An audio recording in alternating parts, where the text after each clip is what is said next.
नमस्कार and welcome to planet 4। दोस्तों, social media पर कुछ ऐसी तस्वीर सामने आ रही है जिसे देखकर लगता है कि हमास और तालिबान हाथ मिला चुके हैं। अफगानिस्तान से अमेरिका को खदेड़कर तालिबान का मनोबल बढ़ा हुआ है और अब वह हमास को सपोर्ट करने के लिए तैयार नजर आ रहा है। तो वहीं दूसरी तरफ इजरायली डिफेंस फोर्स के एक बेहद सीनियर ऑफिसर को किडनैप करने के बाद हमास के द्वारा मारे जाने की पुष्टि कर दी गई है। हमास लगातार इजरायल को झटके पर झटके दिए जा रहा है। मिली जानकारी के अनुसार अब तक हमास ने इजरायल के 390 सैनिकों को मार चुका है।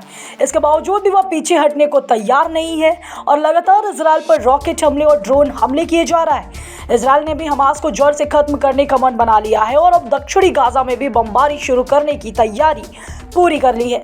इस बीच खबर आई थी कि हमास ने सो रहे तकरीबन 60 इजरायली सेना पर अंधाधुंध फायरिंग कर दी, जिसकी जानकारी हम आगे लेंगे। इजरायल हमास युद्ध के बीच अमेरिका का दोहरा चरित्र एक बार फिर से सामने आ गया है, जिसकी चर्चा हम आगे करेंगे। तो दोस्तों, नीचे कमेंट में बताइएगा कि इजरायल की राजधानी कहाँ है और आइए वीडियो को शुरू करते हैं।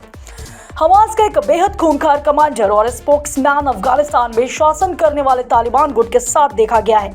हालांकि इसकी आधिकारिक पुष्टि नहीं हो सकी है, लेकिन वह हूबहू इसी की तरह दिख रहा था। उसकी एक तस्वीर वायरल हो रही है जिसमें कि वह तालिबान के डिफेंस मिनिस्टर यानी कि मुल्ला याकूब के साथ खड़ा हुआ देखा जा रहा है। बता दें कि हमास के कमांडर अल कासम ब्रिगेड का स्पोक्स पर्सन बताया जाता है। इसने अब तक अपने आइडेंटिटी के बारे में दुनिया को नहीं बताया है और यह हमेशा अपना चेहरा ढककर ही रखता है। दुनिया इसे अबू उबैदा के नाम से जानती है। हमास की तरफ से यह प्रवक्ता बनकर टीवी पर भाषण दिया करता है।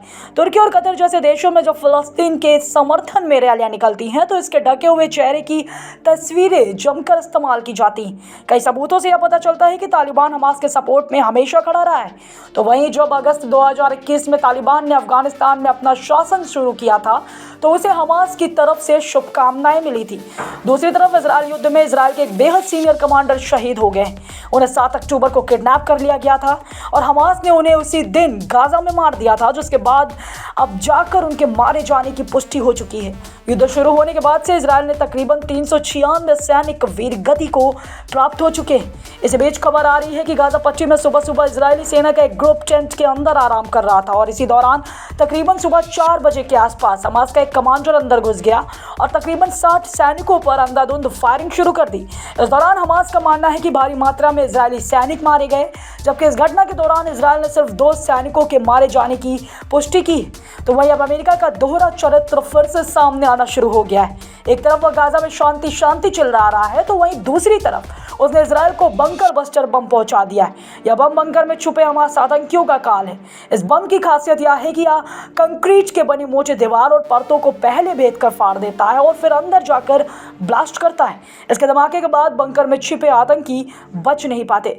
फिलहाल इस तमाम अपडेट और विश्लेषण पर आप अपनी राय नीचे कमेंट में लिखें, वीडियो को लाइक करें तथा चैनल को सब्सक्राइब करें। जल्द मिलते हैं एक और नई अपडेट के साथ। वीडियो अंत तक देखने के लिए धन्यवाद।